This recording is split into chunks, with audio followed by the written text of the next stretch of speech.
You know, I think something's wrong when I go to school, I get to class, I take a quiz I didn't know was going to happen on a chapter I didn't read, and get an 80%.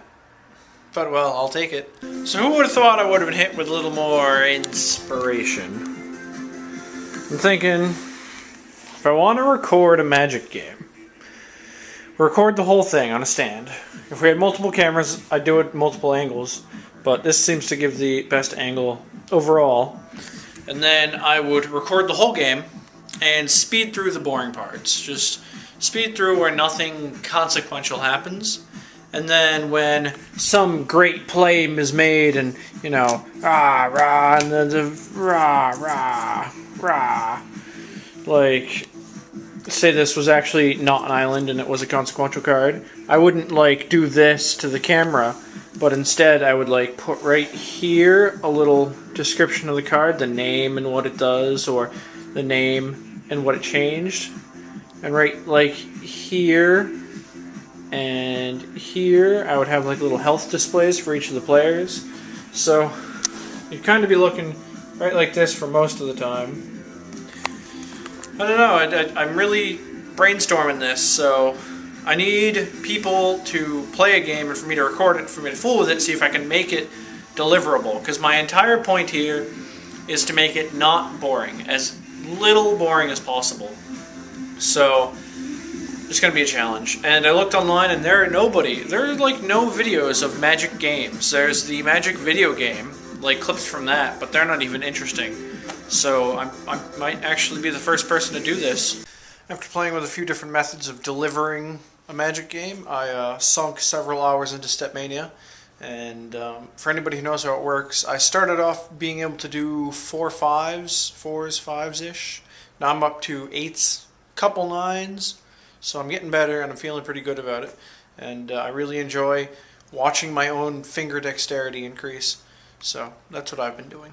So after filming more Magic games and finishing up the editing on the little beta test I made by myself earlier today and spruced up, we're going to put it in the vlog on the next clip, and just tell me specifically what you think. Like, do you think the speed up points should be faster or slower? I just used a couple different fonts just to try things out.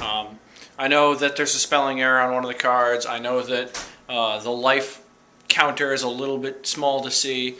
Just other things like that. If you notice, you like or you don't like, just point them out for me. I'd really appreciate it.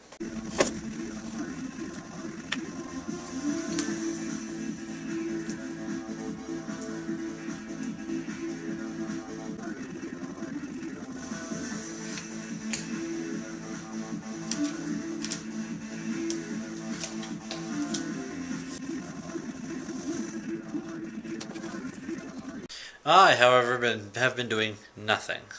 It seems that all the other YouTubers, the more famous ones than some of us, it seems that the more famous YouTubers have been really producing a shit ton of movies over the last little while, or videos, I should say, not movies.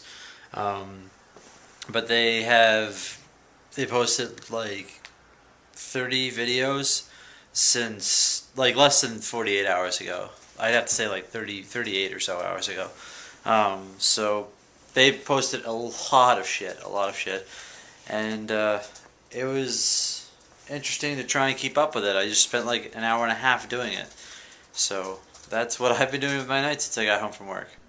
So these things exist at Costco. They are cookie cakes, basically. They come in those little things. You throw them in the oven for like 10-15 minutes. Basically, the center of it is, Kevin's going to demonstrate, filled with fudge.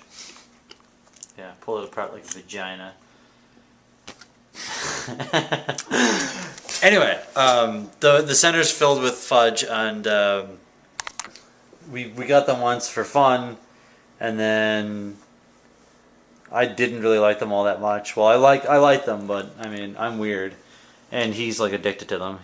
If he could, he'd probably sit down and eat like 20 of them in a row every day. which brings you with my question of today. For me, when it comes to chocolate, or basically anything chocolatey at all, I personally find it hard to eat a lot of. Like, regardless of what the chocolate is, or regardless of what a part of it is, or the food at all, I just can't eat much of it. Like, if you were to give me one of those king-size Twixes, I'd eat 2 of them and probably not eat the other 2. I'd give them away. He doesn't have that problem. So my question to you is am I the only person out there? And I know I'm not talking about people who like milk chocolate and dark chocolate but not white chocolate, or any of those combinations or whatever. I'm talking about people who just really cannot eat. Not even because they don't like chocolate, but because they find too much chocolate in a closed space of time. And for me, sometimes it's even weeks.